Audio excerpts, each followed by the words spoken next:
ETF index mutual funds నేర్చుకుని stock మార్కెట్లో రాణించాలనుకుంటున్నారా? వెంటనే ఈ నెంబర్కి కాల్ చేయండి.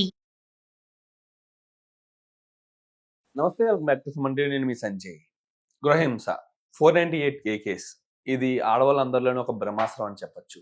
కట్టుకున్న భార్యని, ఏదైనా ఇంటికి వెళ్ళిన కోడల్ని, అత్తమామలు కానీ భర్త కానీ హింసిస్తే ఈ 498 అనేది బ్రహ్మాస్త్రంలో ఉపయోగించవచ్చు. అండ్ అంతేకాకుండా వాళ్ళపై కేసులు పెట్టి లోపల కూడా తోయొచ్చు. కానీ ఇక్కడ భార్యాభర్తల మధ్య జరిగిన చిన్న చిన్న గొడవలకు కూడా అత్తమామలపై, వాళ్ళ ఫ్యామిలీ మెంబర్స్ అందరిపై కూడా 498 కేసు అనేది అమల్లోకి తెస్తున్నారు. వాళ్ళపై కేసులు పెడుతున్నారు. కానీ కొన్ని సిచ్యువేషన్స్‌లో ఈ అత్తమామలు కానీ వృద్ధాప్యంలో ఉన్న సందర్భంలో అలాంటి కేసెస్‌కి, కోర్ట్స్‌కి అటెండ్ అవ్వాలని పరిస్థితి కనిపిస్తూ ఉంటుంది. అలాంటి సందర్భంలో ఏం చేయాలి? ఇలాంటి సిచ్యువేషన్ వస్తే అసలు ఎలా రియాక్ట్ అవ్వాలి? కోర్టు పరంగా, లీగల్ పరంగా ఎలా వాళ్ళకి ఉపశమనం దొరికే అవకాశం ఉందనే విషయంపై చర్చించడానికి ఈరోజు మనతో పాటు ఉన్నారు తెలంగాణ హైకోర్టు అడ్వకేట్ వెంకట్ చెట్టి గారు. మరి సార్‌తో మాట్లాడి కొన్ని విషయాలు తెలుసుకుందాం. నమస్తే సార్. నమస్తే సార్. 498 అనేది ఒక భార్య భర్త పైని అత్తమామలపై పెట్టినప్పుడు అత్తమామలు కోర్టుకి వెళ్ళలేని పరిస్థితిలో వాళ్ళకి ఎలాంటి ప్రత్యామ్నాయ మార్గాలు ఉన్నాయంటారు?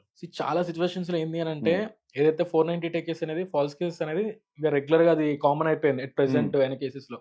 బికాస్ ఎందుకనంటే ఏదైతే ఈ నిజంగా సఫర్ అయిన వాళ్ళు కూడా చాలా మంది ఉన్నారు. సో వాళ్ళు ఎవరు కూడా ఏదైతే వాళ్ళ పిల్లల వల్ల కానీ లేకపోతే వాళ్ళ ఫ్యామిలీ పరువు పోతుందని చెప్పి కానీ వాళ్ళు బయటికి రాకుండా ఇంట్లోనే ఉండడం జరుగుతుంది. ఏదైతే బయటకు వచ్చిన కేసెస్ లో కూడా మాక్సిమం ఒక 60% of the cases false cases. False cases 498 cases. దాంట్లో కూడా మ్యారేజ్ అయిన 3 months కో 4 months కో ఫైల్ చేసిన కేసెస్. బికాస్ ఇక్కడ 498 అయినా కానీ లేకపోతే ఏదైనా ఫైల్ చేసినా కూడా వాళ్ళిద్దరి మధ్య ప్రాపర్ అండర్స్టాండింగ్ లేకపోవడం వల్ల. బికాస్ ఒక ఇద్దరు పర్సన్స్ ఒక కాడ కలిసి ఉండాలి అంటే వాళ్ళ ఇద్దరి మధ్య ప్రాపర్ అండర్స్టాండింగ్ ఉండడానికి ప్రాపర్ అండర్స్టాండింగ్ ఉండాలి. ఒక ప్రాపర్ అండర్స్టాండింగ్ రావడానికి కూడా కొంచెం టైం అనేది పడుతుంది అనమాట.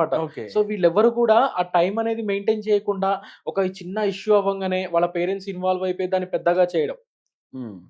ఏదైనా 498 కేసు ఫైల్ చేసినా లేదా అంటే ఒక స్టేషన్ దాకా వెళ్ళిన కాపురాలు ఎక్కడా కూడా వాళ్ళిద్దరు రేపు పొద్దున మళ్ళీ కలిసి ఉండాలన్నా కష్టం. అండ్ అదే కాకుండా ఇప్పుడు నార్మల్ గా ఎలా ఉంటది అని అంటే నిజంగా సఫర్ అవుతున్న వాళ్ళు చాలా మంది ఉంటారు. బట్ కొన్ని సిచ్యువేషన్స్ లో ఎలా అని అంటే పేరెంట్స్ వద్దు మ్యారేజ్ అయిపోయింది కదా అడ్జస్ట్ అక్కడే ఉండు అని చెప్పిన కొన్ని కేసెస్ ఉంటాయి.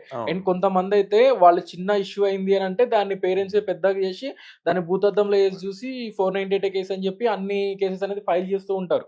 సో ఏదైతే ఎప్పుడైతే ఈ 498 కేసెస్ లో కూడా వాళ్ళ ఫ్యామిలీలో అందరి పేర్లు ఇంక్లూడ్ చేస్తారు. ఇన్ కేసు వాళ్ళు ఒక మీటింగ్ అనేది పెట్టినప్పుడు, ఒక ఫ్యామిలీ మీటింగ్ అనేది పెట్టినప్పుడు అప్పుడు ఆ సిచ్యువేషన్స్ లో ఎవరైతే ఆపోజిట్ గా లేసి వాళ్ళకి ఆపోజిట్ గా మాట్లాడతారో, వాళ్ళని గట్టిగా మాట్లాడతారో, నువ్వు ఇలా చేయడం వల్లే ఇంత ఇష్యూ అయిపోతుంది అని చెప్పి వాళ్ళని గట్టిగా మాట్లాడతారు. వాళ్ళ పేర్లు కూడా యాడ్ చేసి ఎఫ్ఐఆర్ లో యాడ్ చేయడం జరుగుతుంది. అసలు ఎంతవరకు కరెక్ట్ అంటారు? భార్య భర్తలు ఇద్దరు కొట్టుకుని అత్తమామలకి కేసు పెట్టి హింసించడం అంటే ఇది ఎంతవరకు కరెక్ట్? ఇక్కడ ఏంది అని అంటే అది థర్డ్ పార్టీ ఇన్ఫ్లుయెన్స్ చేయడం అనమాట.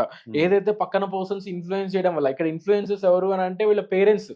సో పేరెంట్స్ అనేది ఆబ్వియస్లీ ఒక డాటర్ గానీ ఒక సన్ గానీ సఫర్ అవుతుంటే వాళ్ళ ఇన్వాల్వ్మెంట్ అనేది కంపల్సరీ.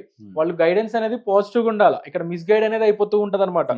మాక్సిమం నేను ఏం చెప్తా అంటే చాలా మందికి కూడా నా దగ్గరికి వచ్చిన డైవోర్స్ కేసెస్ లో కానీ 498 కేసెస్ లో కానీ మాక్సిమం ఆఫ్ ద సిచ్యువేషన్స్ లో వీలైతే వాళ్ళతో కలిసి ఉండడానికే నేను ట్రై చేపిస్తా.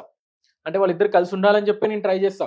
బికాస్ ఎందుకు అని అంటే చిన్న చిన్న ఇష్యూస్ వల్ల కోర్టుకు వచ్చిన కేసెస్ చాలా ఉంటున్నాయి ఎట్ ప్రెసెంట్. అండ్ ఇప్పుడు మనం ఈ కేసు ఏదైతే ఈ 498 గురించి మాట్లాడుకుంటే చాలా కేసెస్ లో కూడా కొన్ని సిచ్యువేషన్స్ లో మా లాంటి అడ్వకేట్ దగ్గర రావడం, సో వాళ్ళు ఎఫ్ఐఆర్ లో ఎట్లా కంప్లైంట్ ఎట్లా బిల్డ్ చేయాలి ఏంది అనేది కంటెంట్ అనేది వాళ్ళు ఇవ్వడం జరుగుతుంది. కొన్ని సిచ్యువేషన్ లో పోలీస్ వాళ్ళే కొంచెం హెల్ప్ చేయడం జరుగుతూ ఉంటది ఏదైతే దాంట్లో ఉన్న ఎలిగేషన్స్ అనేది. బట్ ఇక్కడ కామన్ థింగ్ ఏంది అని అంటే ప్రతి ఒక్క 498 ఎఫ్ఐఆర్ లో ప్రతి ఒక్క దాంట్లో ఉండేది ఏంది అని అంటే మా ఆయన తాగొచ్చి కొట్టాడు, మా అత్తగారు నన్ను వేధించిర్రు, మా మామగారు నన్ను వేధించిర్రు, వాళ్ళ తోటి వాళ్ళు అందరు వేధించిర్రు అని చెప్పి పెట్టేస్తారు వరకట్నం కోసం అని. ఇక్కడ వరకట్న వేధింపులు అనేది ఎక్కడ ఉండవు. సో కొన్ని సిచ్యువేషన్స్ లో ఉంటాయి. ఏదైతే ఒక ఇష్యూ అనేది అయిందో వాళ్ళు దాన్ని కాంప్రమైజ్ చేసేసి కామ్ చేయాలే గానీ అట్లా చెయ్యకుండా పెద్దగా చేసి 498 అని డివిసి అని ఇవన్నీ ఫైల్ చేస్తూ ఉంటారు. సో ఆ సిచ్యువేషన్స్ లో ఏంది అని అంటే వాళ్ళ ఫ్యామిలీలో ఉన్న వాళ్ళ ఫ్యామిలీ పర్సన్స్ అందరి నేమ్స్ యాడ్ చేస్తారు. సో ఇక్కడ గనుక ఒకవేళ ఎవరైనా గనుక ఓల్డ్ ఏజ్ పర్సన్స్ ఉంటారు, వాళ్ళ ఫాదర్ గానీ మదర్ గానీ ఓల్డ్ ఏజ్ పర్సన్స్ ఉంటారు, వాళ్ళు కొన్ని సిచ్యువేషన్స్ లో కోర్టు దాకా రాలేరు. అండ్ అదే కాకుండా స్టేషన్ కి రావాలన్నా కూడా మొహమాట పడిపోతూ ఉంటారు. సో అట్లాంటి సిచ్యువేషన్ లో ఇక్కడ ఏంది అంటే 498 వచ్చింది, 498 కేసు ఫైల్ చేస్తే స్టేషన్ బయలు తీసేసుకొని వెళ్ళిపోవచ్చు. 41 CRPC నోటీస్ కానీ అట్లా అది ఇచ్చేస్తారు. సో దాన్ని తీసుకొని వెళ్ళిన తర్వాత మన కోర్టు నుంచి ఒక సమన్స్ వస్తే దాని తర్వాత కోర్టు హియరింగ్స్ కి మనం కోర్టు హియరింగ్స్ కి అపీర్ అవుతూ ఉండాలి. సో ఎప్పుడైతే ఈ కోర్టు హియరింగ్ కి అపీర్ అవుతూ ఉంటామో అదే మనకి పనిష్మెంట్. Exactly sir. వీళ్ళందరికీ అదే పనిష్మెంట్. ఈ 496 అనే కాదు, ఏ కేసు అయినా సరే ఒక్క హియరింగ్ లో తేలే విషయం కాదు. ఖచ్చితంగా ఒక 4-5 హియరింగ్స్ ఖచ్చితంగా తిరగాల్సి సో ఇక్కడ వస్తుంది. 4-5 హియరింగ్స్ అనేది కూడా చాలా అవును. తక్కువ సార్. అవును. బికాస్ ఆల్మోస్ట్ ఉమ్, ఒక 10 to 20 హియరింగ్స్ తీసుకోవాలి. ఉమ్, సో కొన్ని సిచ్యువేషన్స్ లో బిలో 10 హియరింగ్స్ కి అయిపోతుంది. But Hmm. 4-5 హియరింగ్స్ అనేది ఇంపాసిబుల్. మినిమం అయితే 10 హియరింగ్స్ పడుతుంది. అది కూడా ఒక 2 years పట్టచ్చు, Hmm. 3 years పట్టచ్చు. అత్తమామలు తిరగలేని పరిస్థితుల్లో ఏం చేయాలంటారు? కోట్ల మెట్ల చుట్టూ అస్తమానం వచ్చి వెళ్ళలేని పరిస్థితులు కనిపిస్తుంటాయి కొన్ని కొన్ని సందర్భంలో. వాళ్ళకి వేరే మార్గాలు ఏమున్నాయి అంటారు? సార్ ఫస్ట్ ఆఫ్ ఆల్ ఏంది అని అంటే, ఏదైతే మనం ఇది ఫాల్స్ కేసు అని నిరూపించుకోవడం అనేది పక్కన పెడితే, మనం ఏంది అని అంటే ఒక 498 ఫైల్ చేశారు అని అంటే ఇమీడియట్లీ ఆ ఎఫ్ఐఆర్ స్టేజ్ లో ఉన్నప్పుడే మనం క్వాష్ కి ఫైల్ చేసుకుంటే ఏదైతే ప్రొసీడింగ్స్ కి వచ్చే టైం కల్లా క్వాష్ అనేది ఒక మూమెంట్ కి వస్తుంది. హైకోర్టులో క్వాష్ ఫైల్ చేసుకుంటే అది క్వాష్ అనేది ఒక మూమెంట్ కి రావడం జరుగుతుంది. అంటే ఒక కేసు మిడ్ పాయింట్ లో దాకా రావడం జరుగుతుంది. సో ఆ సిచ్యువేషన్ లో మనం ఒక స్టే అప్ సో అపీరెన్స్ కి ఒక స్టే తెచ్చేసుకొని, సో ఆ అపీరెన్స్ స్టే అనేది మనం గనక అపీరెన్స్ కి స్టే తెచ్చేసుకొని ఆ ప్రొసీడింగ్స్ అది గనక ఏదైతే ఆర్డర్ కాపీ ఉంటుందో ఆర్డర్ కాపీ కనుక లోయర్ కోర్ట్ లో ఫైల్ చేసుకుంటే మనకేంది అని అంటే మనం అపీర్ అవ్వకపోయినా కేసు అనేది ప్రొసీడింగ్స్ అనేది కంప్లీట్ అయితేనే ఉంటాయి. సో స్టెప్ బై స్టెప్ అయితేనే ఉంటాయి. మన అపీరెన్స్ అనేది అవసరం లేదు. అండ్ అదే కాకుండా అవసరం అయితే వాళ్ళ పేరెంట్స్ ని కూడా క్వాష్ చేయించుకోవచ్చు. సో మాక్సిమం వాళ్ళ పేరెంట్స్ కానీ వాళ్ళ రిలేటివ్స్ అందరినీ క్వాష్ చేయడం జరుగుతుంది సింపుల్ గా. ఏదైతే హస్బెండ్ ని మాత్రం సో కొన్ని సిచ్యువేషన్ లో ఏదైతే ప్రాపర్ ఎవిడెన్స్ ఉండడం వల్ల క్వాష్ చేయడం అనేది ఇంపాసిబుల్ అయిపోతుంది. సో ఇన్ కేసు అత్తమామలు కనుక టార్చర్ పెట్టినా కూడా ఆ ఎవిడెన్స్ ఉన్నాయి అని అంటే వైఫ్ దగ్గర ఆ సిచ్యువేషన్ లో క్వాష్ అయితే అవ్వదు. బట్ ఏదైతే ప్రొసీడింగ్స్ కానీ అపీరెన్స్ కానీ నువ్వు వెళ్లకుండా ఒక పిటిషన్ వేసుకోవచ్చు హైకోర్టు నుంచి. లేదు నేను అంత అమౌంట్ పెట్టుకోలేను, అంత ఎఫర్ట్ చేయలేను, నేను హైకోర్టు త్రూ అంత ఎఫర్ట్ చేయలేను నేను అనుకుంటే లోయర్ కోర్టులో నుంచే ఆప్షన్ పిటిషన్ ఒకటి ఫైల్ చేసేసుకొని మనం కోర్టుకి వెళ్లకుండా కూడా ఉండొచ్చు. ఏదైతే ఒక మెయిన్ హియరింగ్స్ కి తప్ప రిమైనింగ్ హియరింగ్స్ కి మనం అటెండ్ అవ్వకుండా ఆప్షన్ పిటిషన్ మూవ్ చేయించుకోవచ్చు.